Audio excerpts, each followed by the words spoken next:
Olá pessoal, tudo bem? Eu sou Amanda Ferreira, professora do componente curricular Gestão de Resíduos e estou aqui para tratar com vocês da nossa aula 5, sobre as formas de acondicionamento de resíduos sólidos, parte 1.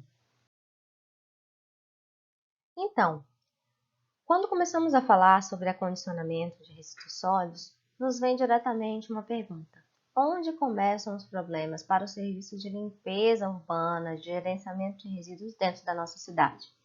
Vamos pensar um pouquinho.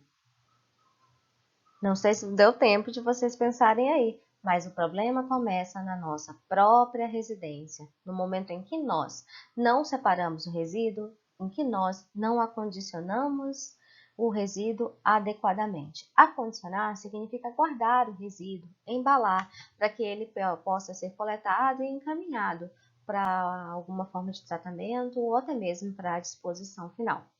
Nesse sentido, acondicionar o resíduo de forma correta se torna primordial para que todo o processo de gerenciamento de resíduo dê certo. Um tratamento adequado de resíduos depende do começo, que sai das nossas casas ou do lugar que trabalhamos ou das empresas, da separação e posteriormente do acondicionamento adequado. Mas o que significa o acondicionamento de resíduos sólidos? Qual é o conceito dessa palavra? Acondicionar os resíduos sólidos significa prepará-los para a coleta de forma sanitariamente adequada, como ainda compatível com o tipo e a quantidade de resíduo gerado.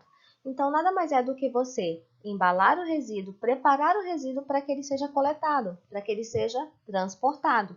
E esse tipo de embalagem, esse acondicionamento, que é o termo técnico que nós usamos, ele deve ser compatível com o tipo de resíduo, com a quantidade de resíduo, com o tipo de transporte que vai acontecer. Então, esses são alguns dos fatores que eu tenho que levar em consideração no momento de escolher o acondicionamento adequado para cada tipo de resíduo. Após entender qual é o conceito de acondicionamento de resíduos, nos cabe ressaltar também aqui a importância do acondicionamento adequado. Por que eu devo embalar, acondicionar o meu resíduo adequadamente? Bom, primeiro para evitar acidentes, né? Se eu não embalar o meu resíduo adequadamente, se eu não acondicioná-lo adequadamente, esse resíduo pode espalhar, dependendo da sua característica, pode vazar, pode provocar algum tipo de dano ambiental ou à saúde humana, alguém pode se cortar se for um resíduo cortante. Então, o primeiro passo do porquê eu devo acondicionar adequadamente é para evitar acidentes. O segundo é para evitar a proliferação de vetores. Se os vetores não tiverem acesso ao resíduo porque ele está bem acondicionado, eles não vão conseguir se alimentar e não vão conseguir ter aquele resíduo como fonte de abrigo. Dessa forma, eu também evito a proliferação de vetores. O terceiro aqui é para minimizar o impacto visual ou olfativo. É uma forma também de impacto ambiental, né? Você estragar uma imagem ou poluir visualmente e até mesmo o olfato de um ambiente porque o resíduo está espalhado. Se você acondiciona o resíduo adequadamente, você vai diminuir essa questão do impacto visual e olfativo. Aqui temos também reduzir a heterogeneidade dos resíduos no caso de haver coleta seletiva. Então, se tiver coleta seletiva, ou até mesmo não tendo, você separando o resíduo em diferentes ambientes acondicionadores, com diferentes embalagens, você vai diminuir a heterogeneidade. Os resíduos vão estar separados e isso possibilita que eles sejam melhor aproveitados na área de triagem ou até mesmo quando chegam no lixão, como é a situação como da nossa cidade aqui, que não tem área de triagem e não tem um sistema de coleta seletiva instalado. E o último é para facilitar a realização da etapa da coleta e proporcionar qualidade no serviço. Nós já falamos lá em impactos operacionais, que um dos maiores impactos dos problemas operacionais que podem acontecer relacionado a um mau gerenciamento de resíduo está no momento do acondicionamento. Se o resíduo não for bem acondicionado ou embalado, né, que acondicionado é a palavra técnica que a gente deve usar. Se o resíduo não for bem acondicionado, o saco plástico pode rasgar, o resíduo vai se espalhar, isso vai atrapalhar a coleta. Se for um cortante não estiver bem embalado, o coletor pode se machucar.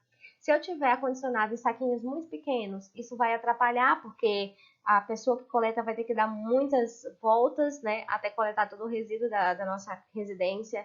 Se, por exemplo, o saco estiver muito pesado, muita quantidade de resíduo em um único ambiente acondicionador, o trabalhador pode sofrer com problemas de saúde. Por isso também é importante para facilitar a realização da etapa da coleta e proporcionar uma qualidade desse serviço. E de quem é a responsabilidade no acondicionamento? Bom, depende. Depende da fase do envio do resíduo do lixo para a disposição final do tratamento.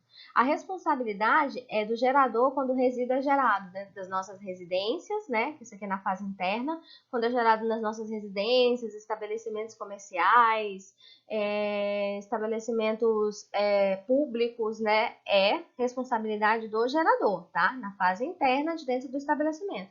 Na fase externa, que abrange o serviço de coleta, depois que foi coletado, né? O serviço de coleta, o serviço de transporte e até mesmo o serviço de limpeza é responsabilidade da gestão municipal. De um modo geral, há dois tipos de ambiente acondicionadores, o sem retorno e o com retorno. O sem retorno se trata daqueles onde eu vou dispor o resíduo acondicionado e o coletor vai levar, não vai me retornar nada. Exemplo deles são sacos plásticos e embalagens de papelão. E com retorno, nós temos os tipos de container plástico rígido, metal e qualquer outro recipiente que eu utilizar para acondicionar o meu resíduo, né? Aqui nós temos um problema grande que por vezes a gente pode deixar algum tipo de acondicionador lá no momento da coleta e aí ele até retornar, mas se a gente não recolher na hora, ele pode sumir, né? As pessoas podem pegar. Então, infelizmente, isso acaba acontecendo. Mas aqui nós temos uma imagem, por exemplo, de um ambiente acondicionador de resíduos sólidos. E aí, esse tipo de ambiente é com retorno ou sem retorno? Quando o coletor for pegar esse resíduo, ele vai levar esse ambiente acondicionador junto com o resíduo ou ele vai deixar aqui e vai trazer de volta? Ele vai deixar aí ou trazer de volta. Então, esse se trata de um ambiente acondicionador com retorno. Eu queria saber, tecnicamente falando, daqui a pouco a gente vai entrar nesse aspecto, o que vocês acharam desse ambiente acondicionador? Ele é bem interessante, ele é resistente, né? Ele se trata de um material que é feito de reutilização de pneus, de borracha, como a gente pode ver aqui. Ele está identificado, ele está tampado, ele não permite a ruptura ou vazamento de chorume, me parece ser bem seguro, só que ele tem um porém, essa tampa não tem alça. Então, o coletor, ao chegar para coletar esse resíduo, o fato dessa tampa não ter alça vai atrapalhar no sistema de coleta, vai causar um atraso no sistema de coleta, porque ele vai ter que ficar procurando aqui na beira como ele vai tirar essa tampa. Então, isso é um fator que eu devo levar em consideração. Os mais conhecidos acondicionadores sem retorno, que nós conhecemos muito, são os sacos plásticos. Então, aqui nós temos várias imagens de sacos plásticos, embalagens de papelão.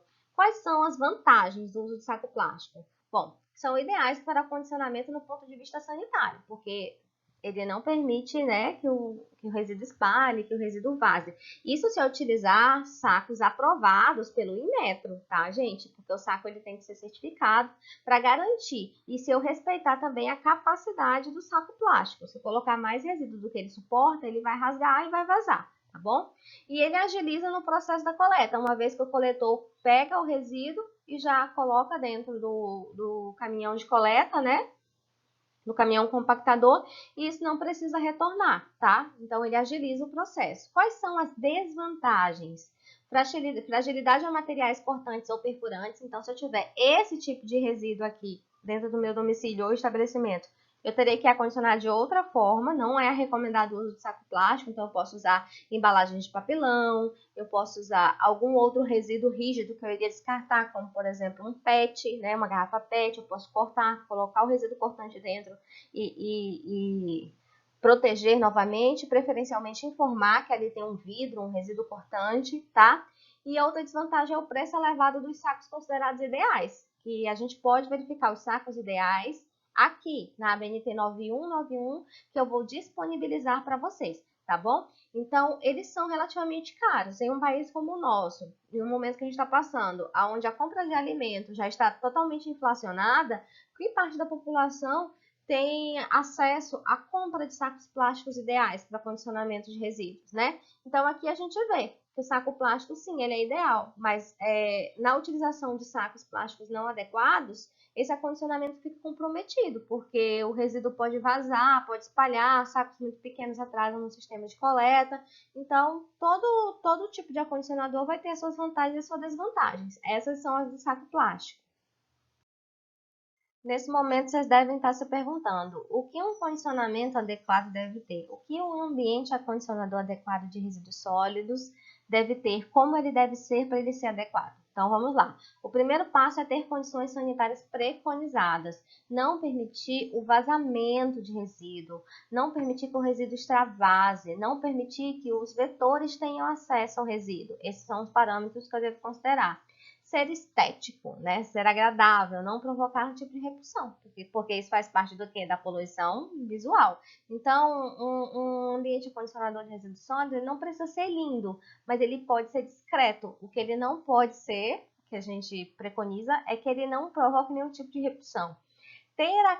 Essa característica é muito importante, essa terceira aqui, que é ter a capacidade de atendimento em termos de volume.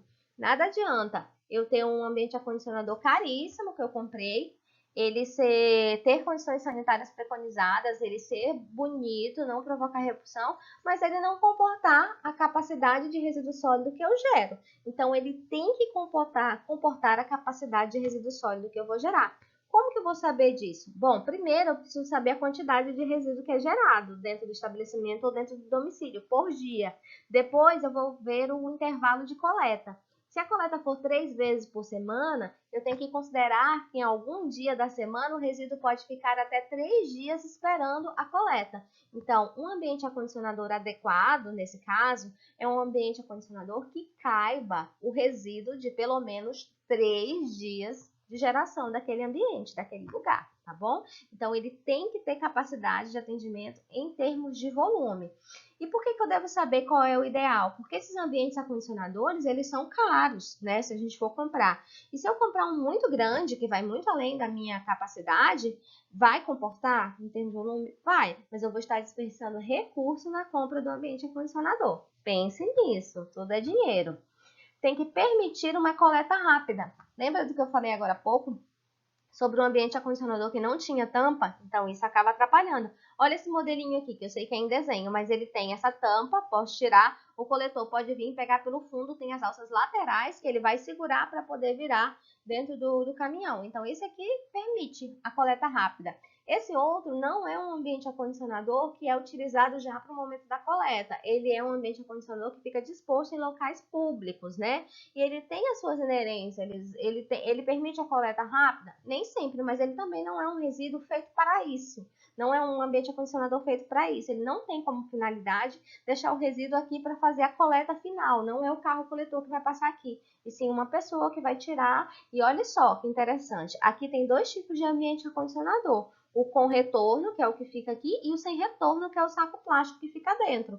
Então, eu posso deslocar essa parte aqui dessa lixeira, desse ambiente acondicionador, retirar o saco plástico, colocar outro e encaixar. E isso é permitir a coleta rápida, usar dois tipos de ambiente acondicionadores em um só ambiente, tá bom?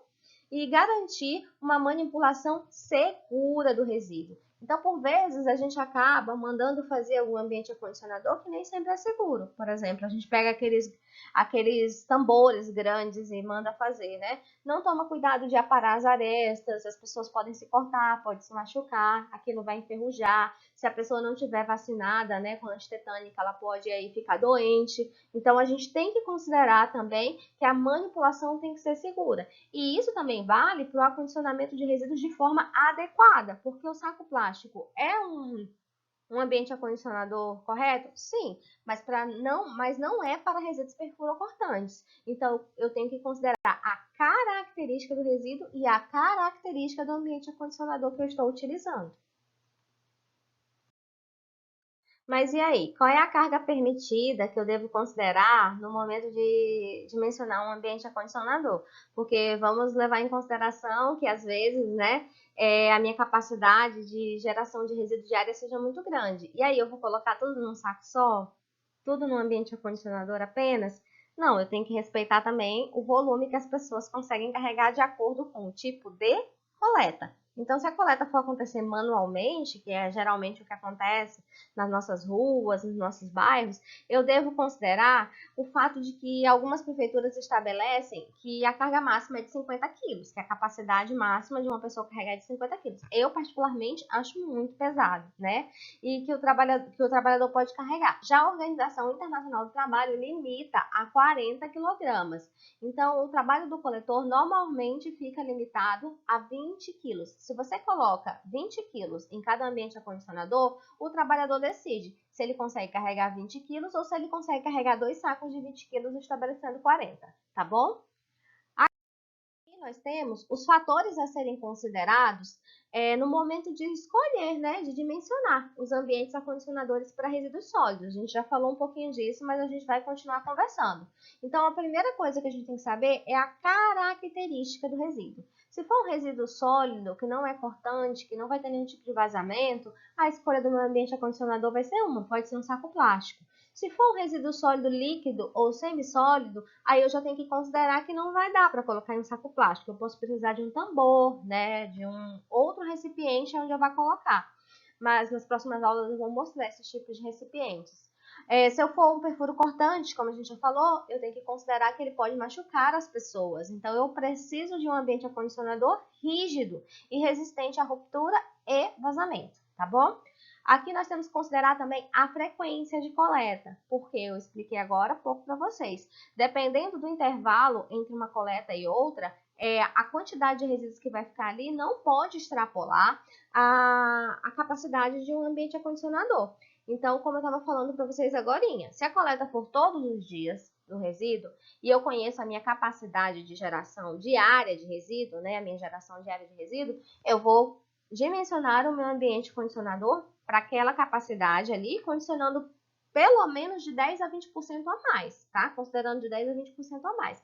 Então, por exemplo, se eu sei que no meu estabelecimento comercial gera 100 quilos de resíduo por dia e a coleta é todos os dias, o meu ambiente acondicionador, se o meu para todo o meu resíduo, tá? Não estou considerando aqui a segregação. Tem que caber 100 quilos de resíduo, mas só que eu tenho que levar também em consideração uma margem de segurança de 10 a 20%. Então, eu vou comprar ou adquirir ou fazer um ambiente acondicionador que suporte a quantidade de resíduo de entre 110 e 120 quilos de resíduos.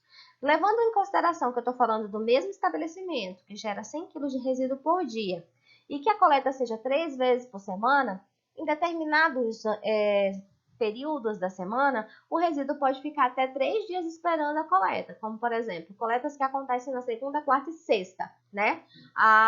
O resíduo que é coletado na sexta, aí eu vou ter o sábado, o domingo e a segunda, depende, sempre vai dar 3 dias, né? Porque a frequência de coleta geralmente deve respeitar o horário. Então, eu tenho aí 3 dias para esse mesmo estabelecimento que gera 100 quilos por dia. Nesses 3 dias, eu vou ter quanto de resíduo? 300 quilos de resíduo. Considerando a margem de 10 a 20%, eu tenho que ter um ambiente acondicionador que caiba o todo, que vai de 330 a 360 quilos de resíduo, que suporte essa capacidade, porque eu tenho que considerar a quantidade de resíduo que vai ser gerado de acordo com a frequência de coleta e colocar essa margenzinha de segurança aí, de 10 a 20%. Por quê? Em algumas ocasiões, pode ser que tenha alguma eventualidade que gere um pouco mais de resíduo, então deve ser considerado. O tipo de edificação. Então, se for uma casa, por exemplo, de um só pavimento, o ambiente acondicionador vai ser um. Se for um estabelecimento de vários pavimentos, muito grande, eu já vou precisar de ambiente acondicionador que tenha rodinhas para que eu possa transportar, para ajudar na movimentação. Então, eu tenho que considerar isso daí também. O custo do recipiente. Os ambientes acondicionadores de resíduos sólidos são geralmente bastante caros, né? E existe uma diferença de você comprar um ambiente acondicionador como uma lixeira simples, com tampa, que suporte as minhas capacidades, e uma outra lixeira bem mais bonita, né? Eu tenho que levar em consideração quanto eu posso pagar para aquele ambiente. Então, por exemplo, geralmente estabelecimentos comerciais têm na sua área de recepção uma lixeira muito bonita, aquelas lixeiras custam muito caras. Suporta a capacidade? Suporta, tá certo. Eu preciso daquele tipo de lixeira ali naquele momento porque é a área de recepção. Mas se eu for comprar esse mesmo tipo de ambiente acondicionador para todo o estabelecimento, a relação custo-benefício vai sair equivocada, vai sair errada, né? Eu não tenho uma boa relação custo-benefício. Então, para os ambientes internos do estabelecimento, eu não preciso considerar tanto o fator estético do ambiente acondicionador. Nesse caso, eu vou optar por lixeiras mais baratas que suportem a capacidade da geração de resíduo e que sejam que sejam sanitariamente adequadas. Então, por exemplo, que tenham tampa, que não permitam vazamento de chorume, que não permitam acesso dos vetores, né? Essas são as condições básicas que eu devo considerar. O fator estético, ele só pesa dependendo da situação que se for necessária pesar, tá, gente? Em áreas internas, assim, onde não precisa ser um ambiente acondicionador esteticamente agradável ou até mesmo bonito, eu não devo considerar esse fator. E outra coisa que eu devo considerar é se o meu ambiente vai ser com retorno ou sem retorno. Se eu vou deixar ele ali ou se ele vai ser retirado dali e dali já vai levar. Geralmente, a gente tem os ambientes com retorno e sem retorno juntos, né? A gente tem o ambiente acondicionador ali e um saco plástico para estar revertindo esse ambiente acondicionador. Isso facilita muito no momento da coleta e facilita também no momento de higienizar esses ambientes acondicionadores, porque sim, se eles estiverem sujos, eles precisam ser higienizados. Se eles estiverem revertidos de saco plástico, a proporção, né, a quantidade de higienização que eu vou ter que fazer é menor, porque ele vai sujar menos. Nesse sentido, os ambientes acondicionadores podem variar de acordo com o tipo de resíduo, não só podem como devem, né? Então, por exemplo, eu tenho aqui esse tipo de ambiente acondicionador. Para resíduos domiciliares e comerciais, eu posso usar recipientes rígidos, recipientes hermeticamente fechados, sacos plásticos descartáveis, no caso aqui sem retorno, container coletor ou intercambiável. Então, isso vai depender muito de onde é o lugar que está gerando o resíduo. Então, se for no banheiro, vai ser um tipo de ambiente acondicionador. Se for na cozinha, será outro. Aí, pensa que eu vou ter que coletar esse resíduo do banheiro e da cozinha e colocar em um outro acondicionador numa área de espera, dentro do mesmo domicílio. Então, eu já teria que ter um terceiro ambiente acondicionador. E depois eu vou ter que colocar ele para coleta lá fora de casa. Então ele vai ter um quarto ambiente acondicionador. Preste atenção, quantas lixeiras tem na casa de vocês? Será que todas elas estão adequadas, com tampa? Elas não permitem o vazamento, não permitem a entrada e acesso de vetores, tá? Pensem nisso. E aí, por exemplo, se for áreas comerciais, eu posso optar até área domiciliar mesmo, depende de cada um por lixeirinhas de sistema de coleta seletiva. Aqui em casa eu estou querendo fazer em baldes plásticos, esse sistema aqui. Estou tentando conseguir os plásticos para poder fazer. Mas, quem quiser comprar, mas geralmente em ambientes, estabelecimentos comerciais, órgãos públicos, a gente identifica, né? E daí a gente tem esses outros ambientes acondicionadores aqui, que são bem carinhos, que são aqueles que eu estava falando agora há pouco, que geralmente são utilizados para área de recepção, de estabelecimentos comerciais, que se faz necessário ser esteticamente bonito, né? E tem outros tipos de ambiente acondicionador que não são tão caros, são mais simples, mas eles também atendem à demanda. Eles têm tampa, eles são rígidos, eles não permitem o vazamento, são sanitariamente adequados, não são repulsivos esteticamente. Então, a escolha vai variar de acordo com o tipo de resíduo e com o ambiente também que eu vou colocar. Se eu moro em um condomínio, né, é comum que eu encontre esse tipo aqui de container, né, container intercambiável ou intercambiável, que ele é bom, é recomendado que ele tenha o quê? Tampa, tá? Todos os coletores de resíduos, todos os ambientes acondicionadores de resíduos devem ter tampa. Nós temos também aqui, para resíduos de varrição, podem ser usados sacos plásticos descartáveis apropriadamente, mas aí isso varia muito, né, de lugar para lugar. Por exemplo, a varrição da rede pública, eles não são acondicionados em saco plástico. Geralmente, aí eu vou dar uma outra aula sobre limpeza pública, que fala que esse resíduo é colocado num carrinho de mão, depois colocado em um container basculante desse aqui, né, e depois é coletado pela prefeitura, geralmente uma caçamba, como essa. Tá? Tem também os containers, e aí a gente tem aqui os containers, como eu estava mencionando, e os recipientes basculantes, né? Porque algumas limpezas já acontecem diretamente dentro dos caminhões basculantes, tá? Em feiras livres e eventos, recipientes basculantes, né? Se já ficaria à disposição para levar, containers estacionários, tambores de 100 e 200 litros e cestos coletores nas calçadas. Entulhos e podas, containers estacionários. Tem esse outro ambiente acondicionador aqui, que é um container, né? Geralmente ele é utilizado para transportar resíduos de diferentes características, principalmente quando vão para grandes distâncias. Bom, pessoal, é isso. Para começar a falar do acondicionamento de resíduos sólidos, essa é a aula introdutória, tá bom? Ainda temos mais 2 aulas referentes a esse assunto. Essas foram as referências utilizadas nessa aula que será disponibilizada para vocês. Até mais!